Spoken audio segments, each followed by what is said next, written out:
I'm James Nealis, and I'm hoping to be your next city councilman for District 3. I was born here in Jacksonville, and I'm a graduate of Vanderbilt University. I went on from Vanderbilt University to get my law degree from Regent Law School. From Regent, I went on to get my Master's of Studies of Environmental Law from Vermont Law School. I am a former assistant state attorney where I've tried over 30 criminal jury trials, and I was an aide to 2 council members here in the city of Jacksonville, and I also did a radio show called Brainstorm with Dr. Jim. One of the reasons I'm running for this office is because I believe this is a way that I can make a difference in our city. I want to know that Jacksonville, before I came along, was one way, and because of my civic service, because I became involved in our city, that Jacksonville changed and became another way. I want to know that I left my imprint on the city. Thank you. Reports say that Jacksonville has a $2.5 billion deficit in pension funds. Jacksonville taxpayers cannot afford to bail out or continue to pay for these shortages. What solution or solutions do you propose? The first thing I need to state here is that our current pension negotiation is illegal. Florida Statutes 447 clearly states that there should be no collective bargaining for longer than 3 years. A 30-year agreement is not in accordance with that statute. So we need to go into that understanding that we should not be bound by this agreement. We need to go forward and renegotiate a shared sacrifice settlement that will address our needs. As I see it, and from what I've seen, it's clear our city could face bankruptcy as early as 2021, and if we don't address this and get ahead of it before it's too late, our children will suffer, our jobs will suffer, our crime rate will suffer.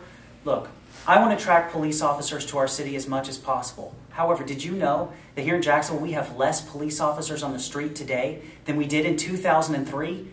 Something's clearly wrong, and that's because our pension liability is just too great, and I want to address that, and that is a top priority.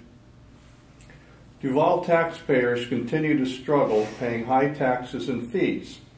What ideas to actually reduce the taxpayer payments do you have? Well, think of it like a household, and I know this is used as a cliche, but I want to even be more specific about it. If you want to not have to go get more money tomorrow, then don't spend the money today. And what we've done as a city is we've spent ourselves into debt, and then after we get into debt, we say, okay, now we need to raise taxes to pay off that debt. In order to prevent future taxes, we need to stop present spending. It may seem like common sense, but in government, nothing's common sense. So my goal is to limit spending as much as possible, get this pension under control, and then when we do that, it will pave the way for us to not raise taxes in the future. Much has been said about economic incentives. What is your position on these programs that many call corporate welfare? I think there is nothing more perverse than when private businesses use the government in order to coerce money from the citizens.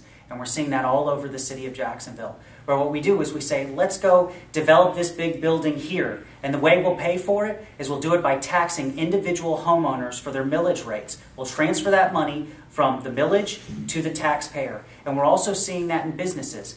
Handouts from the government are not okay. I do not support handing out large sums of money coming from individual taxpayers in order to bring businesses. However, like I said, I don't support taxation. And if there are tax incentives that we can provide to corporations to bring them to Jacksonville and say, maybe we'll give you a lesser rate in order to get your bigger corporation here, I believe it pays for itself in the end, because the revenues we get from individual taxpayers who have jobs that would have never come to our city, I think it pays for itself. But I do not believe taking money from taxpayers and giving it to businesses. Would you support or oppose any ordinance bestowing special rights on certain groups of people? Here's the thing about the ordinance you're asking about. It's 2012-296, which is a human rights ordinance that's intended to bestow special rights on gays, lesbians, transgendered, and those who want to express their gender and identity in a certain way. What it really does is it takes constitutionally protected rights of freedom, of religion, of speech, of protected rights in our Constitution. It takes those rights away from Christian business owners and gives those rights to those special groups. I think it's wrong. I think it's dangerous. I think my first responsibility as a councilman is to protect your constitutional rights of freedom of speech, freedom of religion. So I do not support that ordinance. What do you think of the plan to convert certain Duval County roads to toll roads? I think our government is tasked with creating infrastructure and maintaining that infrastructure. Our tax dollars should be sufficient for maintaining those roads and the infrastructure that we have. I do not support toll roads. I don't think it's a good thing for the city of Jacksonville. I'm James Nealis, and I'm hoping to be your next city councilman for District 3. You know, if you ever drive our district, it almost feels like kind of a small area. I mean, you can think about the roads. It's San Pablo, it's Kernan, it's Girvin, it's Hodges. It really does feel like just driving through a big neighborhood.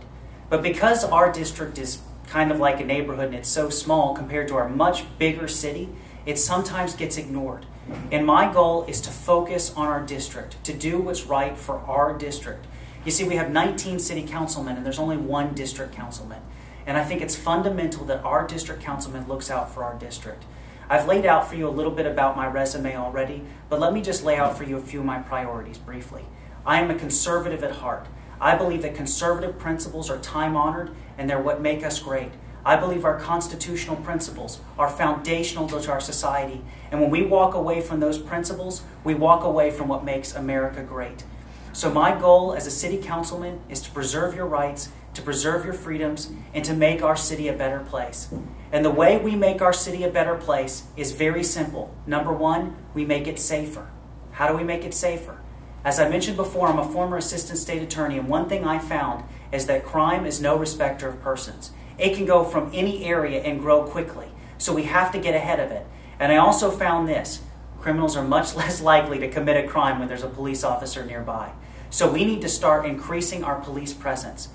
Did you realize, and I think I mentioned this before, we have less police officers on the street now than we did in 2003.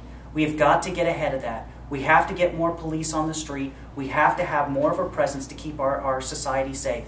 And the way to do that is to resolve this pension crisis, because it is taking our money and we're not able to get it back. We've got to resolve the crisis. So I'm James Nealis. I'm hoping to be your next city councilman. I appreciate the opportunity to speak with you, and I would appreciate your vote. Thank you.